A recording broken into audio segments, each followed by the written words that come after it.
Bismillahirrahmanirrahim. Bismillahirrahmanirrahim. Alhamdulillahirabbil alamin. Hamdan katsiran thayyiban mubarakan fih. Kama yuhibbu rabbuna wa yardah. Asyhadu an la ilaha illallah wahdahu la syarika lah wa asyhadu anna Muhammadan abduhu wa rasuluhu amma ba'd. Baik, insyaallah taala kita lanjutkan pertanyaan tanya jawab dari grup kajian muslimah. Yang ke-12. Bismillah, ana mau bertanya, bagaimana cara kita agar khusyuk dalam salat? Karena ketika kita berusaha khusyuk, terkadang timbul pikiran kemana-mana. Nah, dalam pembahasan ini sebenarnya ada di sana pembahasan asbabu al-khusyuk fi shalah. Sebab-sebab seorang bisa khusyuk di dalam salat. Ya, sebelum kita bahas, perlu diketahui bahwa yang namanya khusyuk itu adalah seorang yang konsentrasi, ya, menghadirkan hatinya di dalam salat, menghadirkan bacaan-bacaannya di dalam salat, menghadirkan semua gerakannya di dalam ibadah, menghadap kepada Allah Subhanahu wa taala. Dan ini bukan maknanya, orang yang khusyuk itu bukan maknanya bahwa dia tidak pernah mengingat yang lain. Ini bukan maknanya bahwa dia tidak pernah memikirkan apa yang terjadi di luar salat. Nah, ini tidak akan mungkin terjadi yang seperti ini. Karena itu dinukil Nabi SAW pernah salat 5 rakaat, Nabi lupa. Kadang Nabi SAW pernah salat 2 rakaat, lalu Nabi salam. Bahkan kadang Nabi SAW salat tidak baca tasyahud awal, langsung bangkit ke rakaat ketiga. Bahkan dalam sebuah riwayat, Umar ibn Khattab radhiyallahu taala anhu pernah dalam salat itu beliau sedang memikirkan mengatur barisan orang yang sedang berjihad di jalan Allah Subhanahu wa taala. Baik, maka kalau mengatakan orang yang khusyuk itu tidak pernah dia ingat yang lain di luar salat, itu tidak mungkin terjadi. Namun orang yang khusyuk, dia adalah orang yang berusaha untuk konsentrasi dalam salatnya. Ketika ada yang memalingkan dia, ya, dari selain salat, memikirkan sesuatu selain salat, maka dia berusaha untuk mengembalikan konsentrasi itu kepada ibadahnya kepada Allah Subhanahu wa taala. Dan di sana ada banyak sebab dari sebab-sebab khusyuk di dalam salat. Ya. Di antaranya adalah al-istidad lis-shalah. Seorang memang dia sudah bersiap-siap untuk salat. Mendatangi salat dengan segera. Punya persiapan. Ya, bukan orang yang sering terlambat. Kemudian yang kedua, at-tuma'nina fi shalah, yaitu dia berusaha untuk tuma'nina dalam salat. Itu di antara sebab untuk khusyuk. Berusaha dia tuma'nina, tenang dalam salatnya. Sampai Nabi SAW bersabda, Allah Ta'ala tidak memandang kepada salat seseorang yang tidak menegakkan punggungnya ketika ruku dan sujud. Ya, karena itu termasuk rukun salat. Kemudian di antara perkara yang menjadi sebab khusyuk di dalam salat adalah tadhkiratul maut fi shalah. Itu seorang yang hendaklah dia mengingat kematian di dalam salatnya. Iya. Karena itu Nabi SAW bersabda, "Udhkurul maut fi salatik." Ingatlah kematian di dalam salat kalian. Karena sesungguhnya seseorang jika dia mengingat kematian fi salati di dalam salatnya, lahariyun ayyuhsina salata, maka itu pasti dia akan berusaha untuk memperbagus salatnya. Iya. Hadisnya disahihkan oleh Syekh Al-Albani rahimahullahu taala. Dan termasuk di antara sebab yang mendatangkan khusyuk di dalam salat adalah engkau menghadirkan kebesaran dan keagungan Allah dalam dirimu. Menghadirkan kebesaran Allah di dalam salat itu. Ya. Dan hendaklah engkau mengingat akhirat. Ya. Di dalam salatmu. Mengingat akhirat, mengingat hari pembalasan terhadap amalan-amalan. Engkau mengingat bahwa manusia akan dibalas pada hari kiamat berdasarkan amalan perbuatan mereka. Ya. Tayyib. Mengingat hal ini, insyaallah taala akan menambah sekali seorang bisa khusyuk di dalam salat. Iya. Tayyib. Mengingat tentang surga Allah Subhanahu wa taala, itu akan menambah khusyuknya. Dan di antara sebab yang menambah khusyuk, menjadi sebab orang itu khusyuk di dalam salat, adalah dia mengingat kesalahan-kesalahannya. Ya, dia mengingat dosa-dosanya. Dia mengingat kemaksiatan yang sering dia lakukan. Ya, dan menghadirkan rahmat Allah Ta'ala dan ampunannya terhadap dirinya. Nah, ini insyaallah Ta'ala sangat menambah khusyuk di dalam salat. Termasuk di antara sebab yang lain adalah tadabburul ayat al-makru'ah. Ya, wa baqiyatu adkaris shalah. Yaitu seorang mentadabburi ayat-ayat yang sedang dia baca dalam salat. Ya, dia mentadabburi ya. Al-Qur'an, ayat yang dia baca dan mentadabburi zikir-zikir yang dia baca dalam salat. Karena dalam salat itu ada bacaan Quran, ada zikir ketika ruku, ketika bangkit dari ruku, ketika sujud, ketika duduk, ketika sujud lagi, ketika tasyahud. Ada zikir di dalamnya. Jadi ada bacaan Quran, ada zikir, dan ada doa di dalamnya. Hendaklah dia mentadabburi. Mentadabburi artinya dia berusaha untuk memahami apa yang dia baca dari Quran, dari zikir dan doa di dalam salat. Dia berusaha untuk memahami, mencermati apa yang dia baca. Karena itulah sebab yang akan menambah khusyuk seseorang itu harus dia paham apa yang dia baca dalam salat. Kalau dia tidak bisa memahami semua ayat Al-Quran yang dia baca, paling minimal Al-Fatihah bisa dia pahami.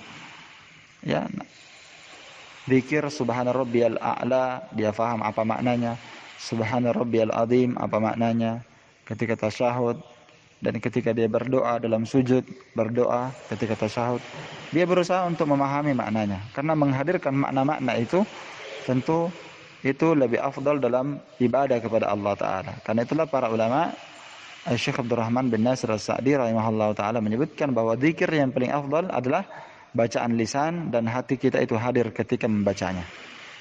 Ya. Berzikir dengan lisan, membaca dengan lisan, membaca Quran, membaca zikir, berdoa dengan lisan, dan hati kita itu hadir ketika membacanya. Faham. Ya. Baik. Di antara sebab yang mendatangkan khusyuk adalah membaca Al-Quran dengan tartil.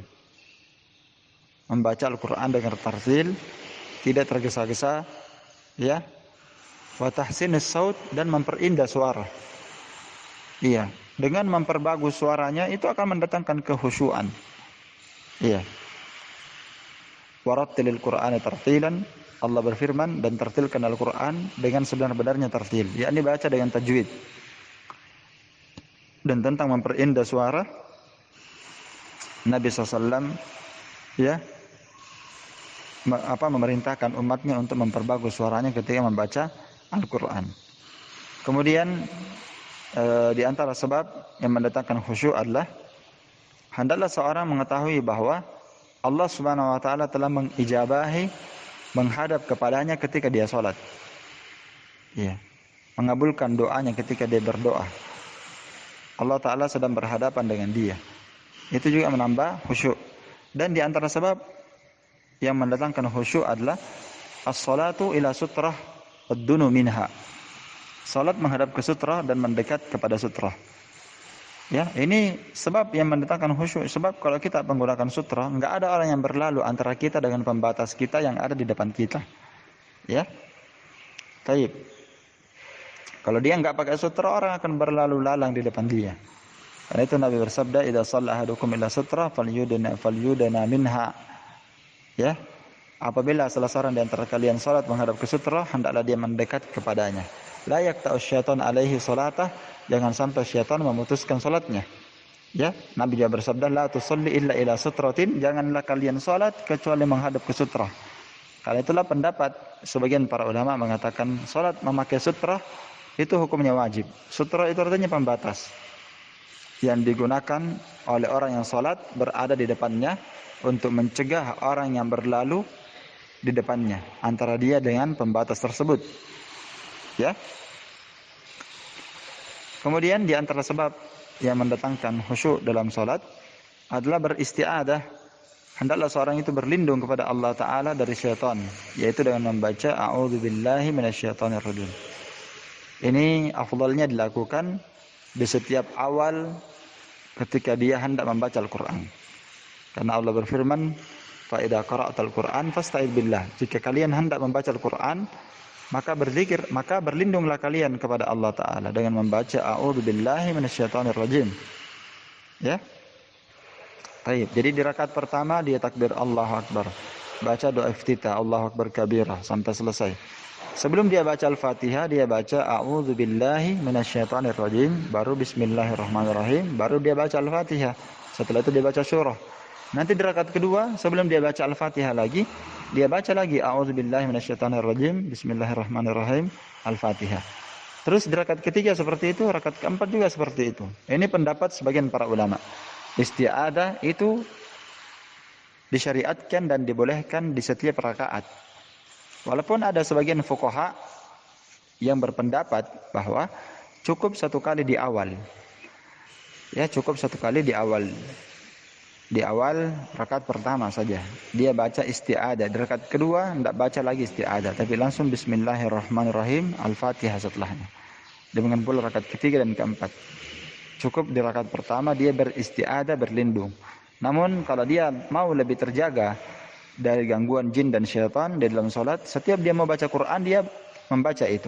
Ini berdasarkan keumuman firman Allah, fa idza qara'tal Qur'an fasta'id billah. Jika engkau hendak membaca Al-Qur'an, maka berlindunglah kepada Allah.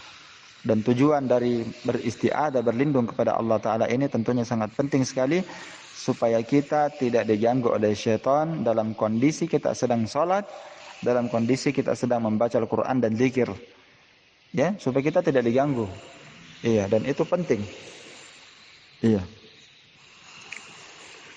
Dan masih banyak lagi sebab-sebab ya yang bisa mendatangkan orang itu bisa khusyuk di dalam salat.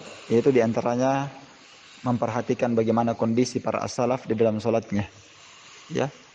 Mereka itu kalau salat, subhanallah, benar-benar seperti benda mati, ya, tenang.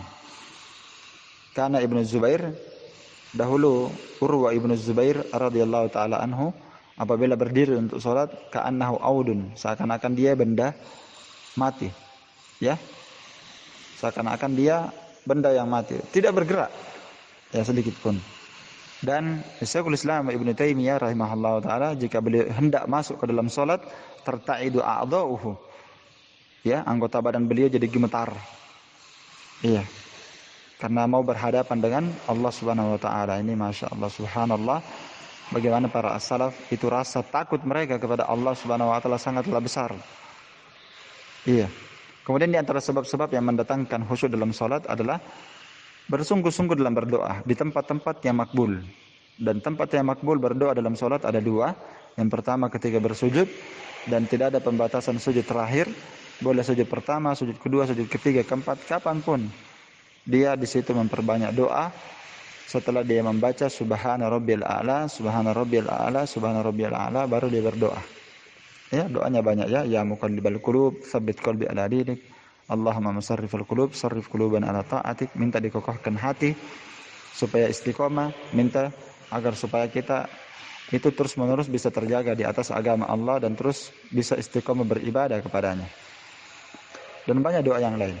Tempat yang kedua ketika tasyahud, ya, akhir sebelum salam. Itu juga tempat yang sangat mustajabah berdoa. Nah, ini kita berijtihad berdoa di situ dan menghadirkan bacaan kita dalam hati apa yang kita minta, ya. Cuma ahsannya dia harusnya menggunakan bahasa Arab dalam berdoa di dalam salat. Beda di luar salat. Di luar salat boleh berdoa menggunakan bahasa apapun. Namun di dalam salat, ya, mayoritas para ulama mengatakan harusnya dia menggunakan bahasa Arab. Ya, menggunakan bahasa Arab. Baik, kecuali orang yang betul-betul awam, tidak mengerti bahasa Arab sedikit pun. Ya. Maka ada rukhsah keringanan untuk mereka. Dan masih ada lagi sebab yang lain, di antaranya adalah 6. Tarkul iltifat fi shalah.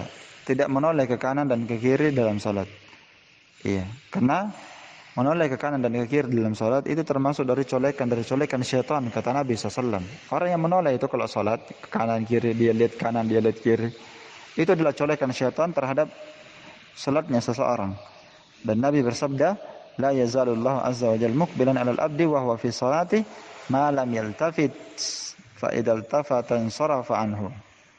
Senantiasa Allah Subhanahu wa taala menghadap kepada seorang hamba di kondisi dia salat selama dia tidak menoleh kanan kiri. dia tidak menoleh ke kanan dan ke kiri. Jika dia menoleh, maka Allah berpaling darinya. Dan kita dilarang menoleh. Dalam hadis ini ada dua makna larangan menoleh pada hadis ini. Yang pertama, kita tidak boleh menoleh dengan hati kita kepada selain Allah. Ini hati kita tidak boleh berpaling. Ya, mengingat sana dan itu. Ya. Dan yang kedua, berpaling dalam makna penglihatan. Tidak boleh mata kita kanan kiri. Di antara sebab yang mendatangkan khusyuk adalah ada marafil basar ila sama. Tidak mengangkat pandangan ke langit. Ya, tidak mengangkat pandangan ke langit. Karena ini ada hadis yang melarang darinya. Ya. Bahwa hendaklah salah seorang di antara kalian itu berhenti dari memandang ke atas, atau jangan sampai Allah Ta'ala mencabut pandangannya. Ya. Dan di antara sebab yang mendatangkan khusyuk, hendaklah dia berusaha menolak ketika dia menguap. Kalau dia menguap, dia menolak dengan menutup mulutnya, baik dengan menggunakan tangannya, atau dia menutup mulutnya dengan merapatkan bibirnya. Ya, merapatkan bibirnya supaya mulutnya tidak terbuka. Tayyib. Dan yang terakhir, ya, di antara sebab dia bisa khusyuk, hendaklah dia tidak mendatangi salat dalam keadaan dia sangat lapar, ya, atau dia ingin buang air besar dan buang air kecil. Iya. Dia ingin buang air besar dan ingin buang air kecil. La salata bihadaratit ta'am wala wa huwa yudafi'uhu al-akhbathan. Janganlah salah seorang di antara kalian tidak ada salat bagi seorang yang telah dihadirkan makanan dan disajikan untuknya makanan dan dia lapar berselir. Dan janganlah tidak ada salat bagi orang yang sedang menahan buang air besar, buang air kecil, atau buang angin. Ya, kenapa dilarang masuk ke dalam salat? Karena kalau dia masuk ke dalam salat, maka dia tidak akan khusyuk, karena dia akan mengingat terus makanan yang disediakan dan disiapkan untuknya. Ya, dan dia akan mengingat dia akan sulit untuk khusyuk karena dia mau buang air besar. Maka seharusnya dia dahulukan hajatnya itu tadi baru dia pergi salat. Dan ini bukan maknanya bahwa dia mendahulukan maslahat manusia dibandingkan maslahat Allah. Tidak, tapi bahkan justru ketika dia disuruh mendahulukan makan dan buang air besar, ya, dan semisal dengannya, itu sebenarnya tujuannya untuk menjaga kemaslahatan ibadah kita kepada Allah. Ya, kemaslahatan ibadah kita kepada Allah Subhanahu wa taala. Saya kira ini cukup, wallahu taala a'lam bishawab.